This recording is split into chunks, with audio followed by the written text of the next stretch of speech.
Hey guys, in this What's Unique About this unique video, I will be talking about two unique builds because they are pretty similar. The Burden of Truth and Replica Soul Tether builds. They both allow you to split the damage taken between life and energy shield. If you look at PoE Ninja to see what kind of builds use these, we can see that Replica Soul Tether is mostly used by Righteous Fire builds, and more than half of those are Inquisitors, and then the half of the remaining are Necromancers with Holy Relic builds, it seems. The Burden of Truth have more variety of builds. Reap leading the way, next Stormbrand and Crackling Lance. Inquisitor is still the most popular choice, followed by Occultist, then Elementalist and Trickster. So let's take a look at these belts. Replica Soul Tether can be obtained from Heist. It is low level belt, it gives maximum life as extra energy shield, and Corrupted Soul, which gives even more life as extra energy shield and splits 50% of the damage taken between life and energy shield.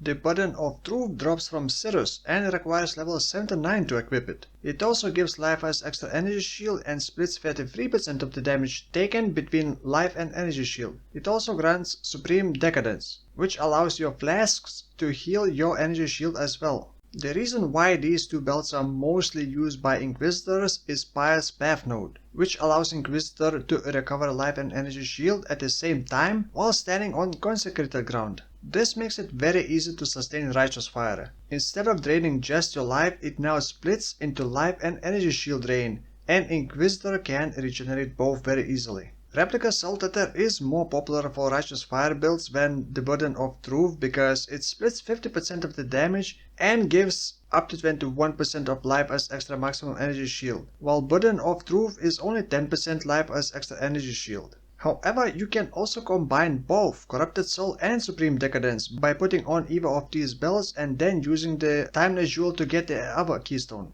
Replica Soul Tether is also more expensive, currently at 55 plus years, while the Burden of Truth is only 2 plus years. Corrupted Soul Keystone, which comes from Glorious Vanity, Dorianis version jewel, is around 23 plus years, while Elegant Hubris jewel, Kadiros version, is only 5 plus years. However, Glorious Vanity jewel adds or replaces all minor and notable nodes, while Elegant Hubris always removes all mods from minor passives and transforms all notables into new ones. Either way, both have drawbacks, but going with Burden of Truth belt is cheaper.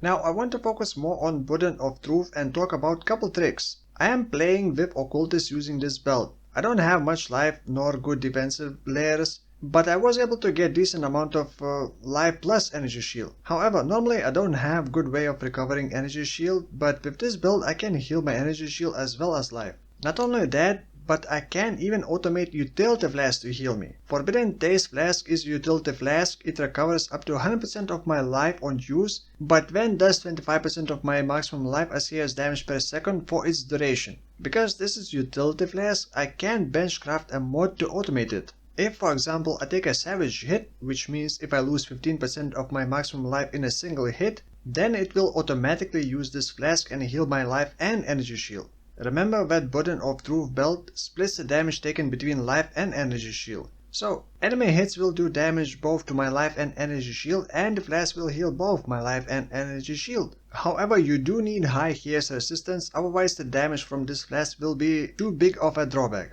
Blood of the Karoi Flask, another unique flask, however, does not work so well for this method. Firstly, it will regenerate your energy shield, however, it will not give extra energy shield healing at the end of this flask duration. I am not sure if it is intended or a bug. Maybe someone of you know why it is that way? Either way, it still works pretty well with this belt. In my opinion, the Burden of Truth is a better belt because by combining with Corrupted Soul, you can get up to 25% of life as extra energy shield rather than 21% with Replica Soul Tether, and even more if you use Defense Catalyst on belt. Burden of Truth and Replica Soul Tether also go well with items and mechanics that recover both life and energy shield, like Hail Negator, which recovers life and energy shield when you take a savage hit, but it works better on evasive builds. So, do you have some other ideas about these builds? What kind of builds would you do? Share your ideas in the comments below. If you like these kind of short videos about unique items, I got more of them. Maybe something will inspire your next build. For now, thank you for watching and I will see you in the next one.